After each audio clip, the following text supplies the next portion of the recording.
Hey guys, welcome to episode 1. Yes. Yep.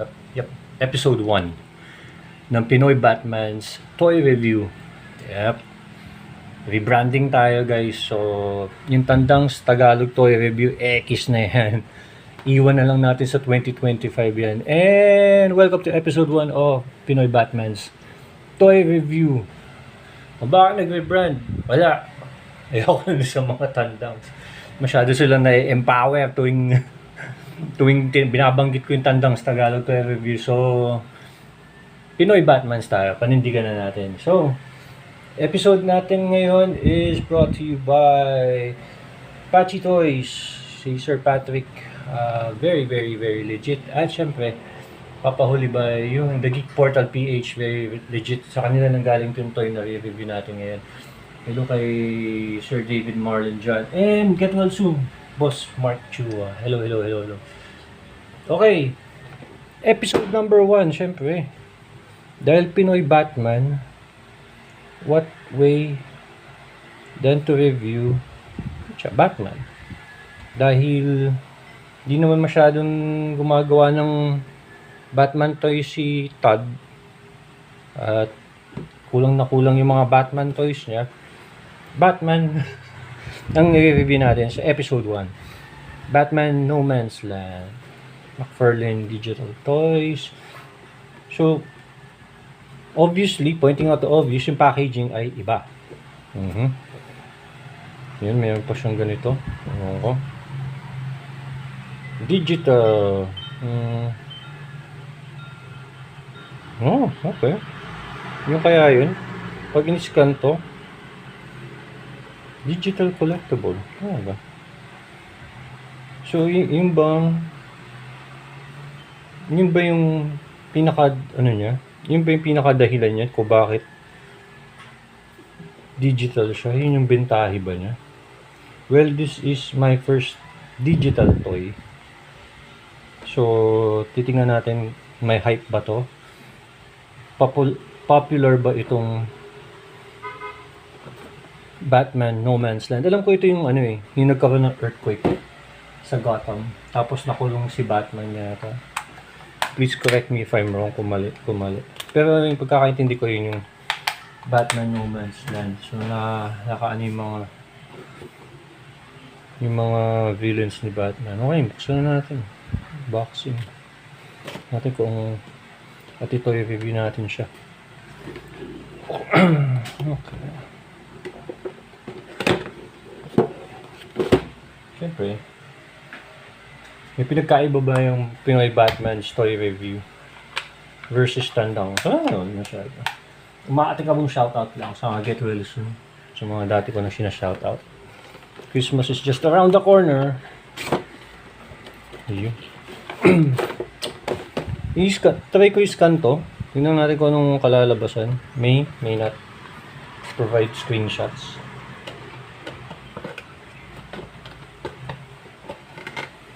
So, ito siya. Ayun. Isa pang pinagkaiba. McFarlane Toys Digital. So, yung stand niya, parang yung pero iba yung print. Siyempre, pag ganitong itsura ng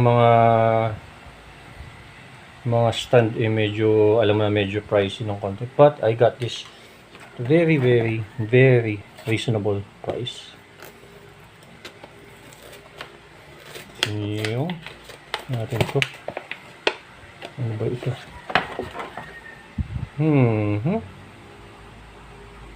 Okay. Ano ba ito mga tag? Free toy ba to? Sige, alamin natin. Ano meron dito? Hindi natin na ma-maximize yan. So, si Batman ay meron ding card. Gaya ng mga others. Yan. Ayun nga. Masaya rin.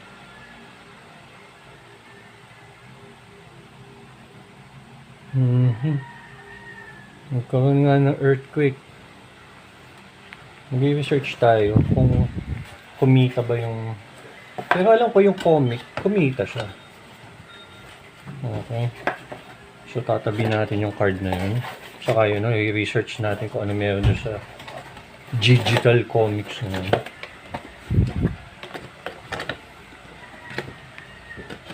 Okay. Tapos, meron siyang isang batarang at pair ng alternate hands. Majority siguro ng mga Batman nakaganon yung aray, masakit. Naganyan na ako dati. So, alam ko pakiramdam yan. So, aesthetically speaking, para siya yung mga sinauna nating Batman na nakita nung araw, yung Justice, yung sa Super Friends. Kasi yung emblem niya na sa akin parang retro, kasi yung nakagisnan kong style ni Batman nung araw, yung sa Super Friends, saka yung batang Robin. Okay.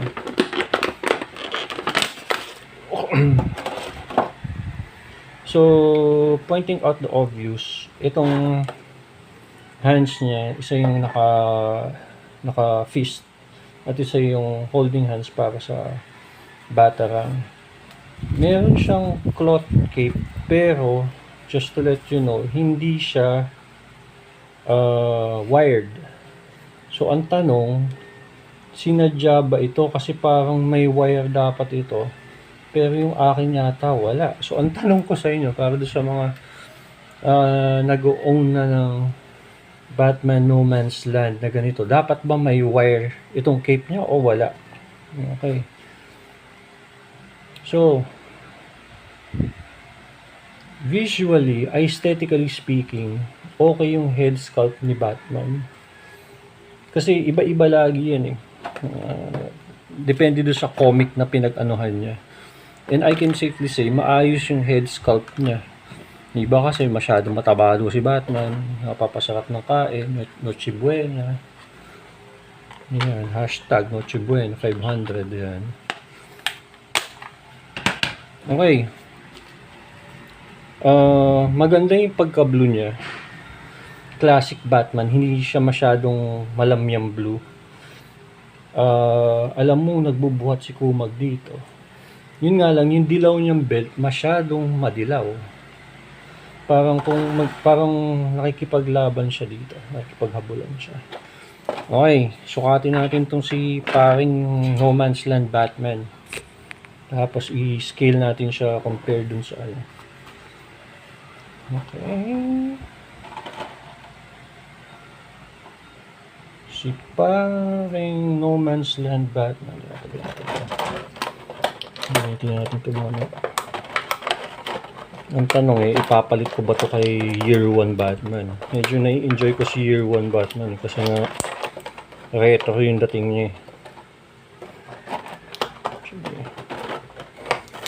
Yung batarang niya, ano yun? Dami na kasing style na ganitong batarang, so parang pogi ba? Sakto ba? O ano ba? Yan. Ito siya. Yung hands niya. Ano kamay niya. Sige. Yan na natin si No Man's Land Batman. Articulation natin. Review natin articulation. Saka yung aesthetics niya.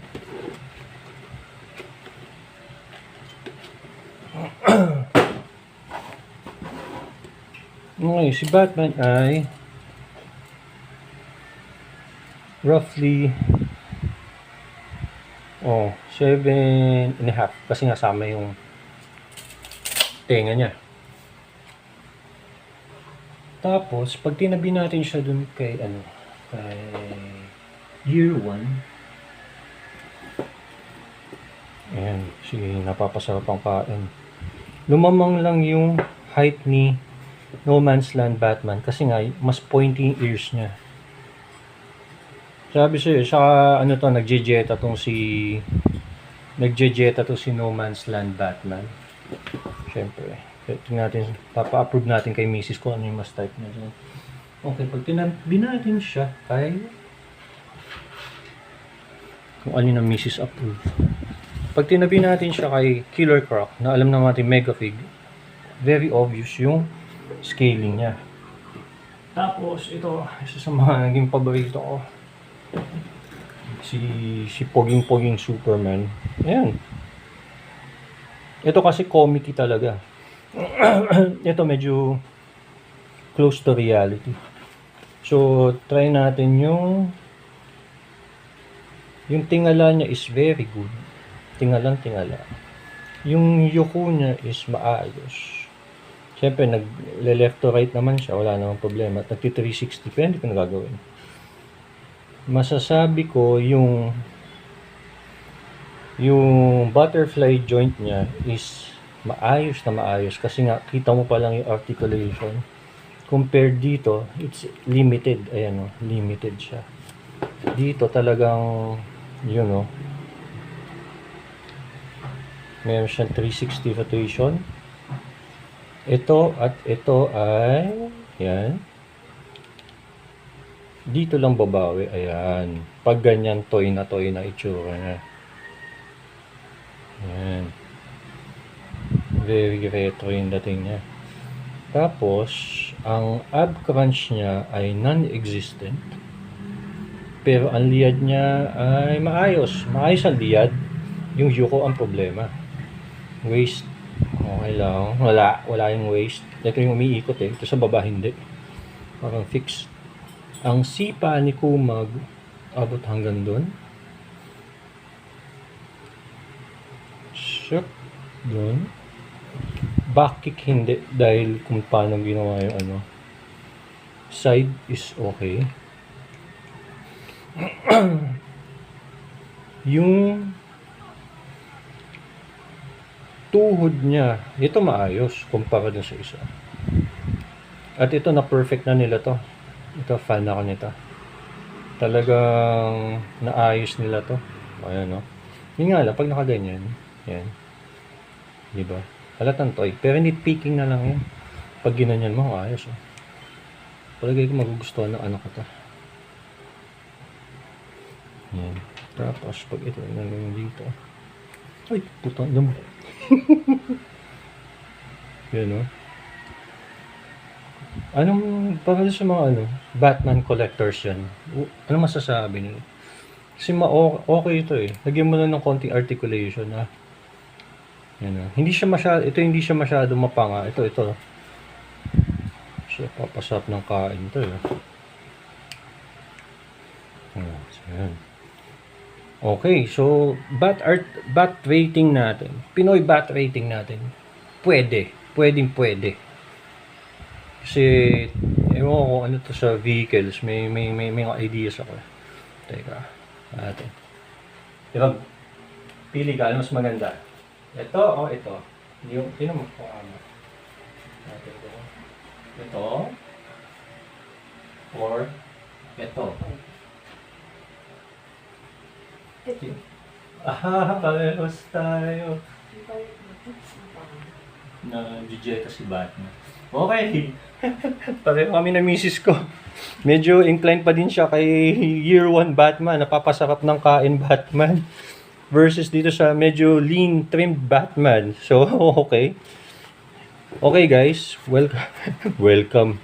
Salamat sa inyong panonood ng episode 1 ulit ng Pinoy Batman Toy Review. Okay, tapon na natin yung Tandang Tagalog Toy Review. Masyado na masaya yung mga tandang. Is this... Actually, hindi siya... Dahil saturated na ng puro Batman yung market ngayon, maya't maya nagpalabas si Todd McFarlane ng Batman. Question ko sa inyo is, will you be getting this Batman? Kasi may mga nagbibitaw na to mura compared nung una siyang nilabas. Okay, so articulation 4 out of 5. Aesthetically speaking, retro siya. Sige, 5 out of 5. Articulation is 4 out of 5. Playability, syempre, kung ang mga anak nyo naman mga 8-year-old boys and above, na marunong na hindi na yung balibagan, pwede na siya. Pero kung display purposes lang, it's okay. It's far from perfect, pero maayos siyang Batman. Ito maayos din. Ito yung parang Cutter Dantes Batman. Ito yung mga Pinoy Batman ng dating. Okay, maraming salamat guys sa inyong patuloy na pagla-like, share, and subscribe. See you next time. Advance Merry Christmas, 500 na Noche Buena. Alright, bye-bye.